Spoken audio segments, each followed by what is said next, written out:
Hello, and hello. Here I am, Indigo Sage, coming at you in the very beginning of this video to let you know that, number one, my allergies are acting up really bad, you guys. I am pushing through it anyway, but if I sneeze or cough, just look over it, act like you didn't hear it. All right, so like I said, here I am coming at you at the beginning of the video to let you know where the number one spiritual block spot is, and that is unapologeticallysage.com.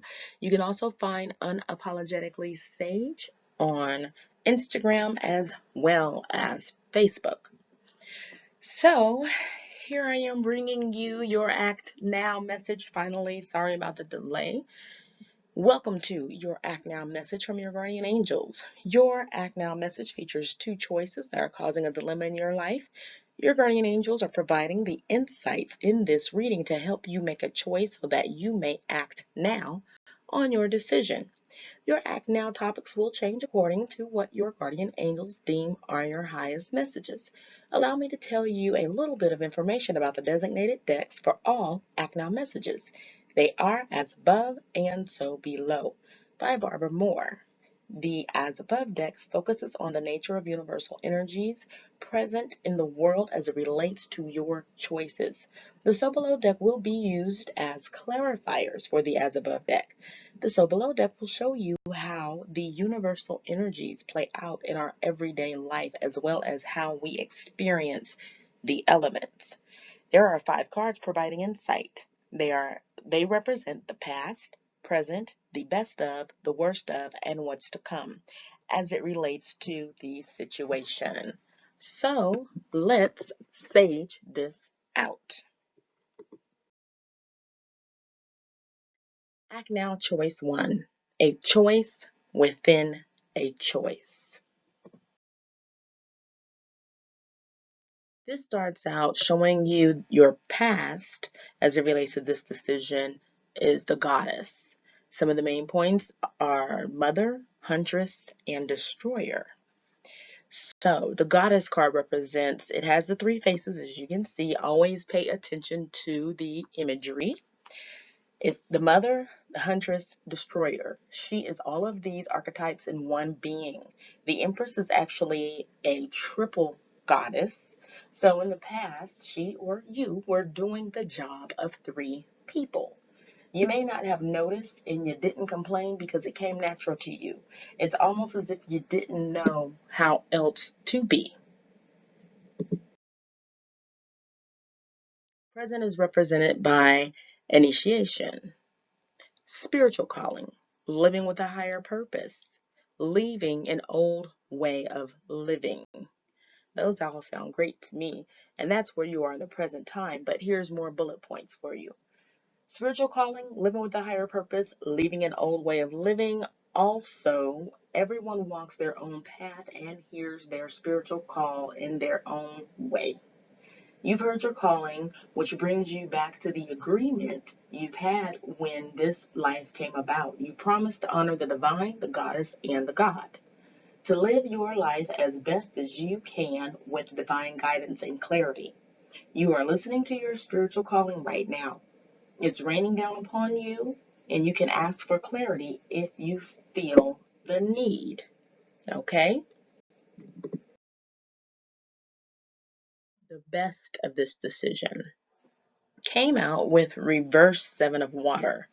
You will pay on the front end or the back end, but make no mistake, you will pay. It's represented by Mayat. Mayat represents rules of order that keep the universe moving forward.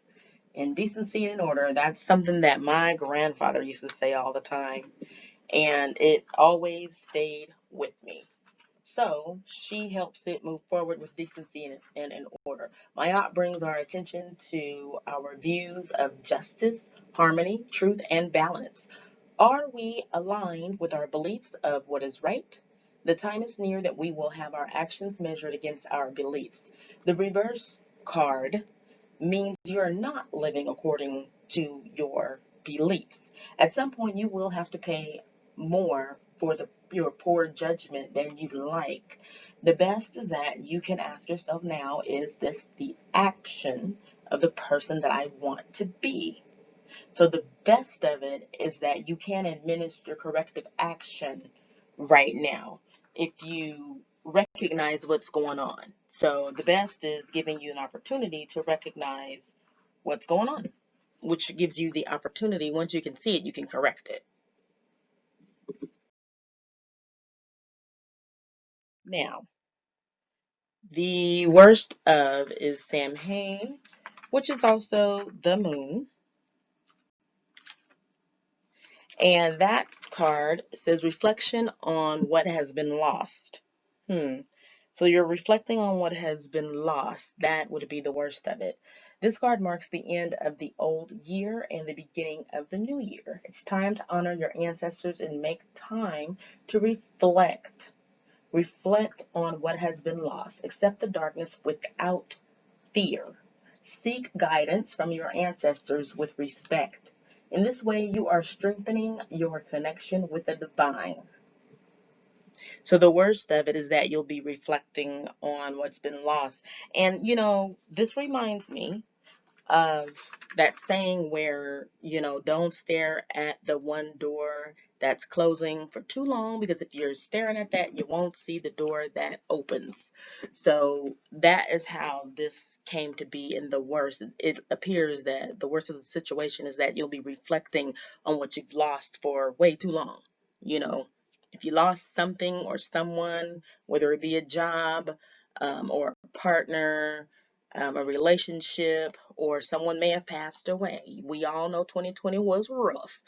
Um, don't sit in sorrow for too long, because the divine is going to show you and give you opportunities that you must take. And if you're sitting in sorrow for way too long, you're not going to see them. You're going to miss them. And that's the worst of it. What's to come is wisdom is not a right, it is earned. You will earn wisdom. And this card is the Nine of Air. And it's talking about earning wisdom. All right, that's what's to come. So throughout this whole entire decision process, you're going to earn wisdom.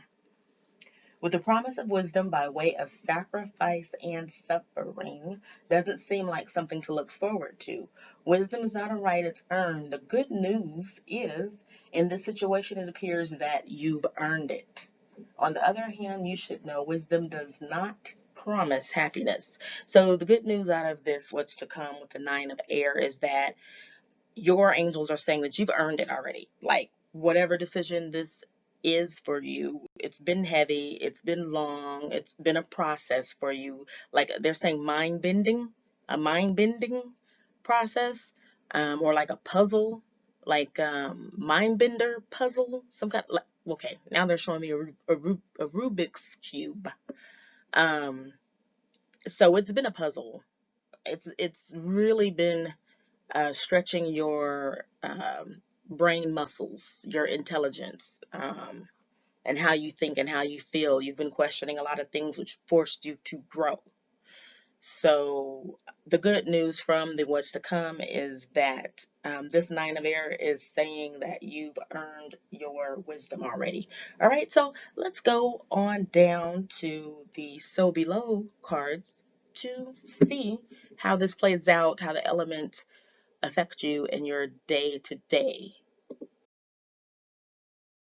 And pardon me, I'm going to get a drink of water. So hopefully you don't hear me slurping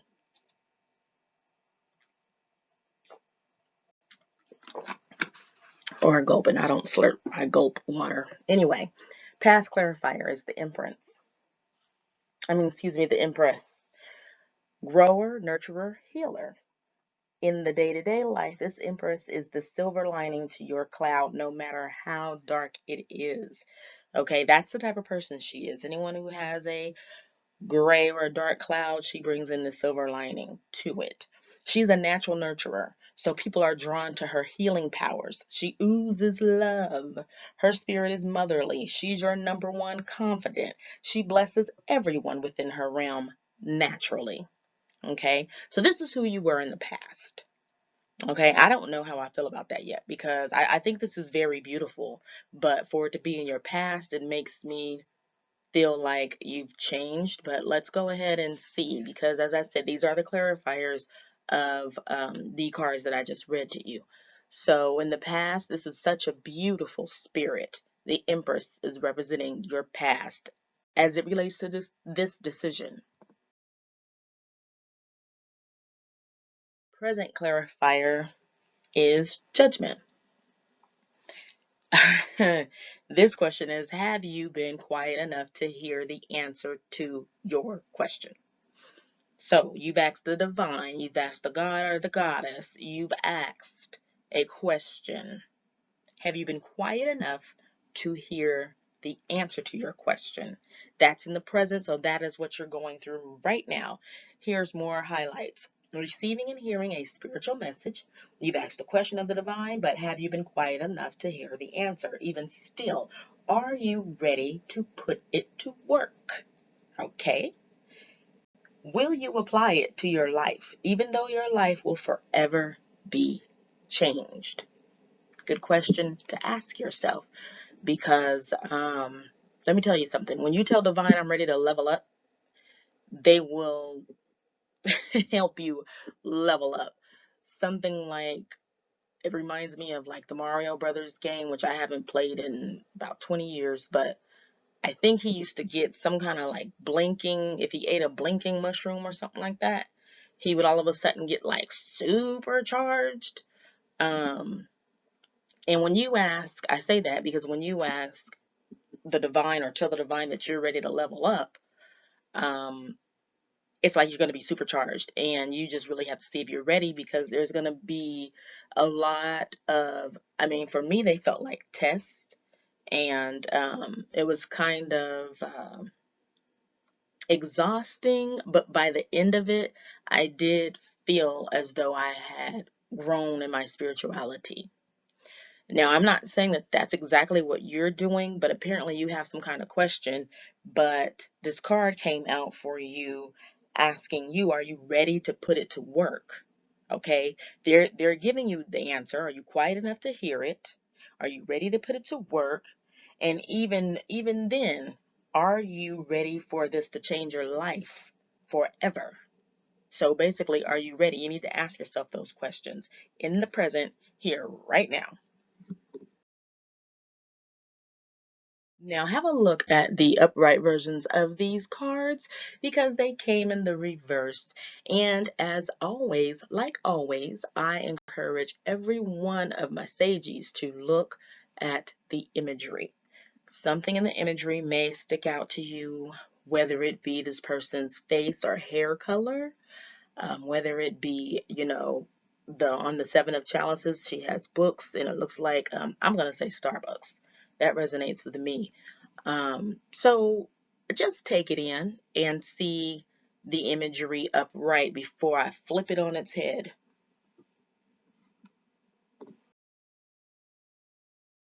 So I flipped it on its head. They came out this way. Best of clarifier, reverse Seven of Chalices. Multiple choices has created uncertainty for you. Tame your feelings of certainty so that it does not lead to analysis paralysis. I will read that one more time.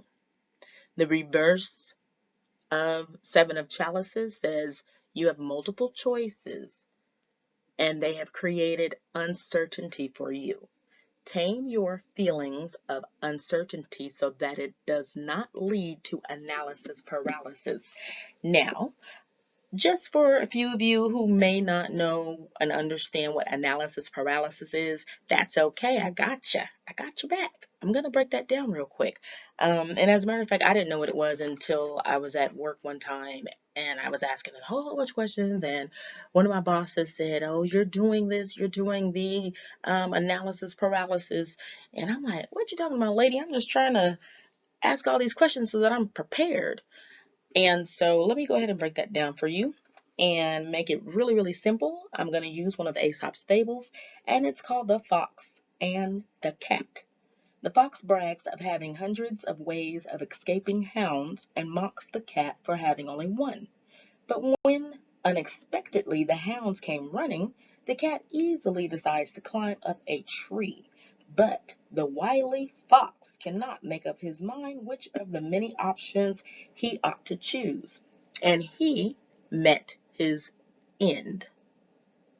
He couldn't make up his mind. He met his end. Analysis paralysis is a very complicated decision or one with too many options. Therefore, we do not choose because we get stuck in the analysis phase, looking for the perfect solution, which prevents us from taking any action at all. That's analysis paralysis. And the Seven of Cups or Seven of Chalices, Seven of Water, whatever you want to call it, it being in reverse is saying that you're having analysis paralysis with all of the options that you have. Okay, so here is a little more highlights from there. You dream of all the choices you have. You have what it takes to accomplish your goals. The card is reversed, which means you have a feeling of uncertainty that leads to being stuck. Being stuck can mean many things, different and unfortunate. However, it's in the best position, which refers to the fact that you've seen all of your choices, the good and the bad. From that, you've chosen to bypass the low vibrational, quote unquote, bad choices. You've overcome the temptation and you're back on the right track. That would be the best of your situation.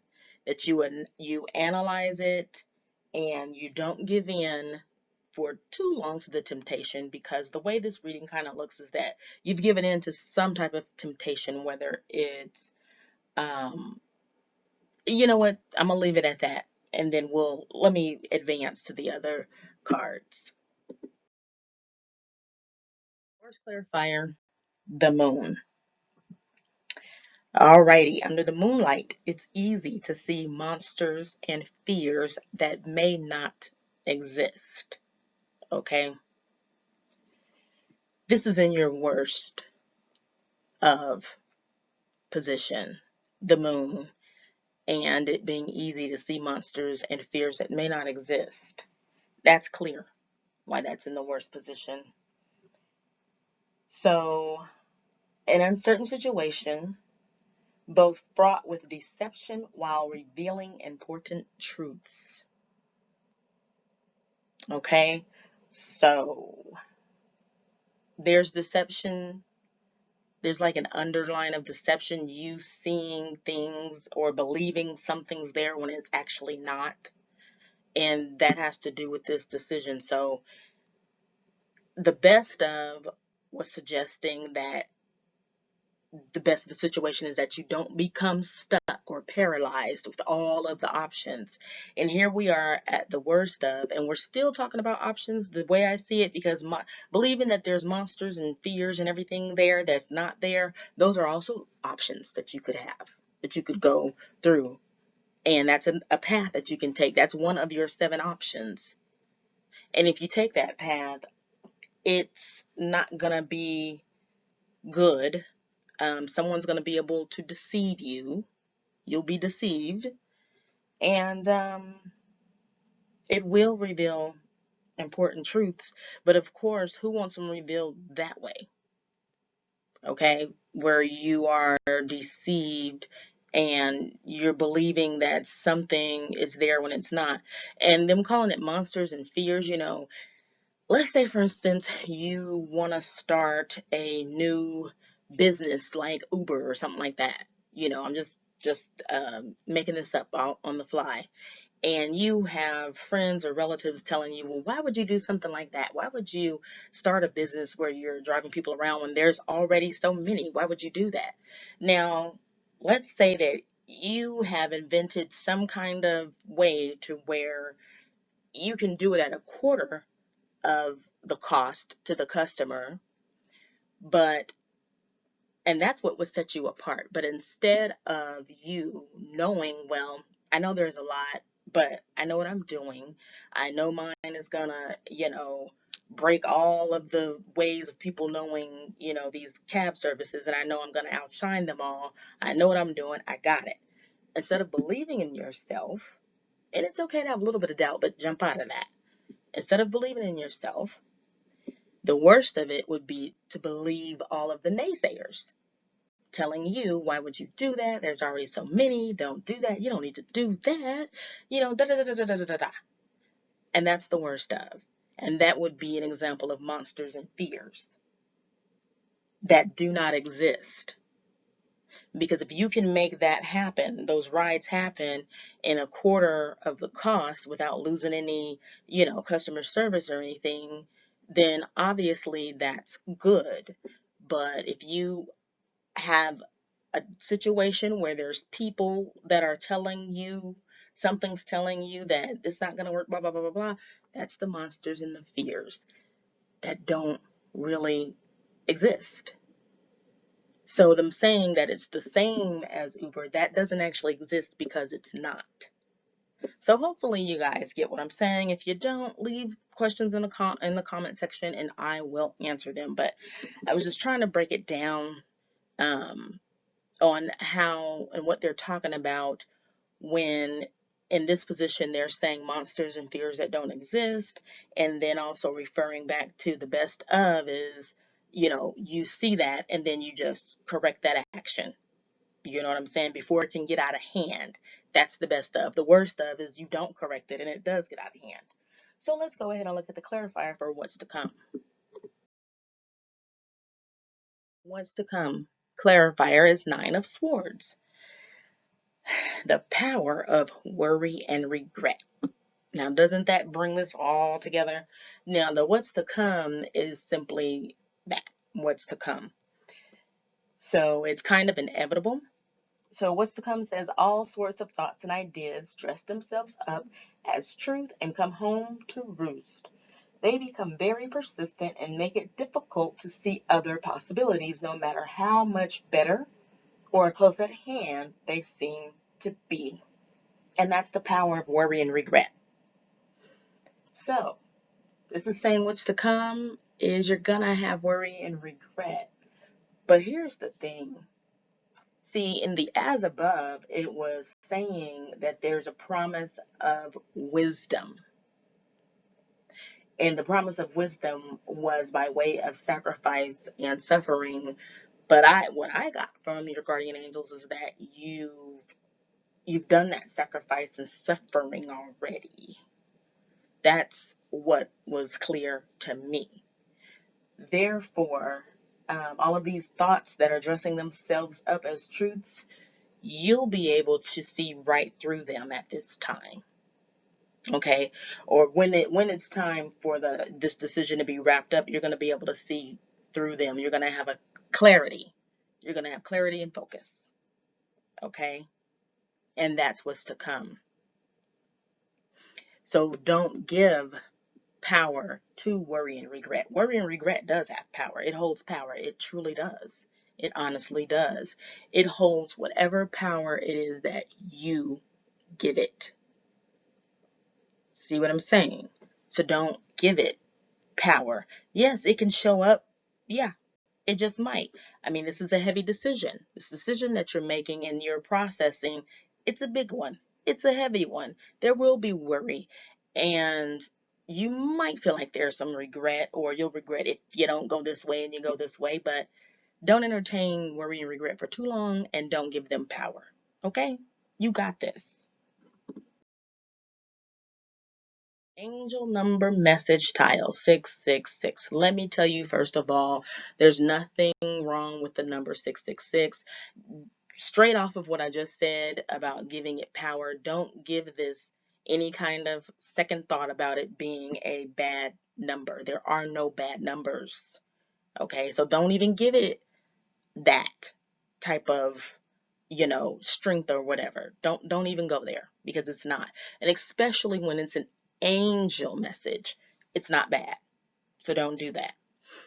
Now, just to explain real quick for some of you who may not know, I have created angel number message tiles, And I go about choosing them the same way that I choose the tarot. I choose them at the end of the tarot message. I choose the tile, which is communication from your guardian angels. It is a message. What I do here is give you the highlights of the angel number message. And I encourage you all to actually look it up on your own, which would be angel number message 666. Okay, so here's the highlights. Focus on your inner spirituality despite your material concerns. Ironically, the energies of abundance and prosperity are blocked by anxiety and worry. The expected behavior of you right now is to focus on spirit and service. Strengthen your spirituality and be willing to grow in your service to your higher power, and every single one of your needs will be met. All right? That's angel number message tile 666.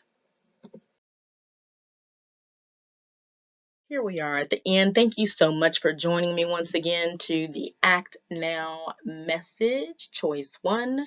And Sagies, I really want you to remember to like and subscribe if this message resonated with you. And off to the right of your screen, you should see 2 choices of videos to click on to continue this enlightenment from Indigo Sage Tarot.